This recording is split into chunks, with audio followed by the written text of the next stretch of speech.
네, 안녕하세요. 라이언입니다. 자, 오늘은 사람들이 왜 건물주가 되고 싶어 할까? 첫 번째, 그냥 건물주가 되면 좋습니다. 그냥 여러분들 지나가다가 야, 이런 건물 하나 있었으면 좋겠다 생각해 보시지 않았어요? 건물주가 되면은 일단은 사회적으로 지위도 좀 갖게 되는 것 같고 우월감을 갖게 돼요.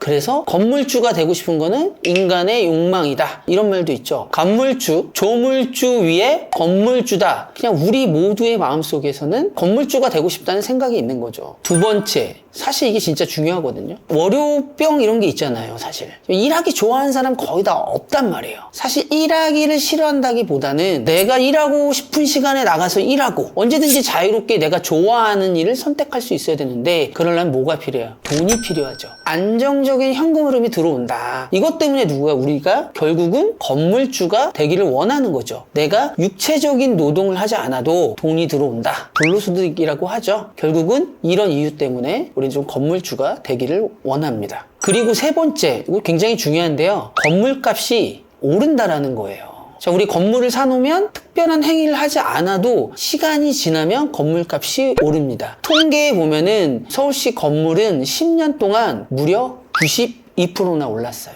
20년 동안은요 더 많이 올랐어요. 250%가 올랐거든요. 이건 왜 그러냐? 통화량이 2배로 늘었어요. 은행에서 돈을 2배로 찍어든 거예요. 근데 여러분, 건물은 어떠죠? 세상에 유일하게 하나예요. 그래서 여러분들이 건물을 잘 사게 되면 10년이 지나면 2배가 오르게 됩니다. 이런 것들을 이제 사람들이 많이 알게 됐기 때문에 건물을 사려고 하는 거죠. 그렇다고 해서 건물을 사면 무조건 좋냐? 그렇지만은 않아요. 이게 리스크를 대비하지 않고 좋은 점만 보게 되면 문제가 되는데요. 사실 건물 가격이 굉장히 많이 오르고 사람들이 투자를 많이 하기 시작한 거는 코로나 때 금리가 낮아서 그래요. 대출을 받았는데 금리가 2%, 3%였던 거예요. 그러다 보니까 사람들이 예전에 건물 살 땐 50% 정도 받았는데 80%, 90% 받게 됐죠. 근데 문제는 뭐냐? 23년도부터 금리를 2배 이상 올렸습니다. 2%, 3% 금리가 6%, 7% 되면서 더 이상 이자를 감당할 수 없게 되면서 굉장히 많은 사람들이 건물 투자에 실패를 하게 됐습니다. 그리고 건물 살 때 가장 두려워하는 게 또 뭐냐? 바로 공실입니다. 왜냐하면 건물은 공간을 빌려주고 수익을 얻는 건데, 지금 건물에 공실이 없다고 해서 잘못 사게 되면은 문제가 생기는 거죠. 지금 건물을 멋있게 잘 만들어 놓고 임차를 맞춰놨다 다고 그 임차인이 진짜인지 가짜인지, 또 미래에도 계속 공실이 없이 잘 날 수 있는지 공부하지 않고 건물을 사게 되면요 큰 낭패를 볼 수 있게 됩니다. 그래서 공실 우려 지역, 뭐냐면 사람이 없는 동네, 이런 건물 잘못 사게 되면은 엄청나게 큰 고통이 따르게 될 겁니다. 그리고 리스크, 요거는 생각 못 하시는 분들이 되게 많아요. 왜냐면 대부분 얘기는 안 하거든요. 세금이 엄청 많습니다, 여러분. 숨겨진 비용들이 굉장히 많은데요. 관리 비용이 굉장히 많이 나오고요. 재산세도 나오게 됩니다. 그리고 큰 건물을 사게 되면은 보유세도 굉장히 많이 나오게 돼 있어요. 그리고 장마철만 되면은 많은 분들, 건물주들이 거의 한 90% 이상 두려움에 떠는데요. 그게 바로 누수입니다. 이렇게 수송 비용 같은 것들도 체크하지 못하게 된다면은 투자에 실패하고 고통받는 경우가 굉장히 많습니다. 그래서 사실 우리가 건물주가 된다는 거는 어떻게 보면 세상이 많지가 않아요. 통계적으로 봐도 한 1% 정도 될 텐데, 이렇게 어디서 배우지 않고 공부하지 않고 그냥 감으로만 건물을 사게 된다면 여러분 큰 위험에 빠질 수 있습니다. 그러니까 반드시 공부하고 건물을 사셔야 돼요. 자, 우리가 건물을 사면 좋은 점, 나쁜 점, 특히 또 리스크가 되게 무섭죠? 우리가 살다 보면서 가장 큰 돈을 쓰게 되실 거예요. 그럼에도 불구하고 건물 투자를 왜 하는가에 대해서 제가 말씀드릴게요. 자, 이제부터가 정말 중요합니다. 제가 3가지를 말씀드릴 건데요. 건물은요, 이 세상에서 유일한 자산입니다. 우리가 건물을 사는 거는 땅을 산다고 하는데요. 이 땅을 사게 되면은 세상에서 이 땅을 소유할 수 있는 사람은 오직 나예요.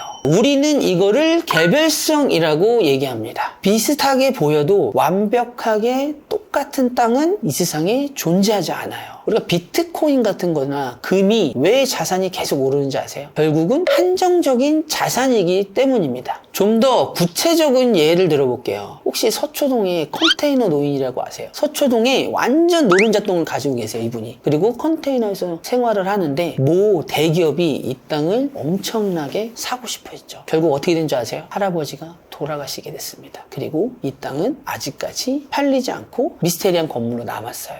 컨테이너 노인 이분이 가신 건물이요, 한 2년 전에 가치가 무려 얼마인 줄 아세요? 2천억입니다. 주변이 개발되면서 이쪽이 가치가 2천억이 되었습니다. 이런 건물이 아니어도 여러분 건물을 소유하게 되면 세상의 주인이 오직 나밖에 없는 건물을 소유하게 되는 거죠. 자, 두 번째, 건물은 시간이 지날수록 점점 내 편이 돼요. 우리 건물 살 때 어떻게 되죠? 10억짜리 건물을 살 때 보통 80% 대출을 받아요. 근데 아까 뭐라 그랬어요? 시간이 지날수록 건물의 가치가 자연적으로 오르게 되겠습니다. 그래서 10억짜리 건물이 시간이 지나서 20억이 됐어. 그럼 처음에는 내가 8억의 대출을 받았기 때문에 내가 대출을 80% 가지고 있었지만 20억이 됐을 때 어떻게 되죠? 20억의 8억은 40%예요. 이렇게 내가 별다른 행위를 하지 않아도 건물의 대출이 줄어들게 되는 거죠. 건물을 소유하게 되면 시간은 나의 편이 된다. 그래서 여러분들도 건물을 소유하셔서 든든한 나의 편을 하나 소유하셨으면 좋겠습니다. 그리고 세 번째, 우리가 이제 좋은 건물을 하나 사게 되면요, 증여와 상속에 아주 강력해요.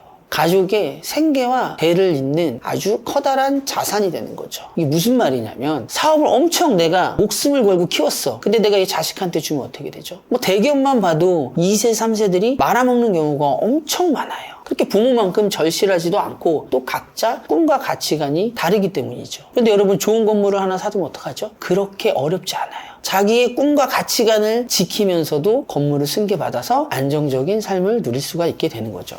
자, 핵심인데요. 이렇게 좋은 건물을 물려받으면 일반 사업을 물려받는 것보다 아주 수월하게 건물 투자를 이어갈 수 있다는 게 가장 큰 핵심인 것 같습니다. 그래서 정말 입지의 좋은 건물들은 시장에 잘 안 나와요.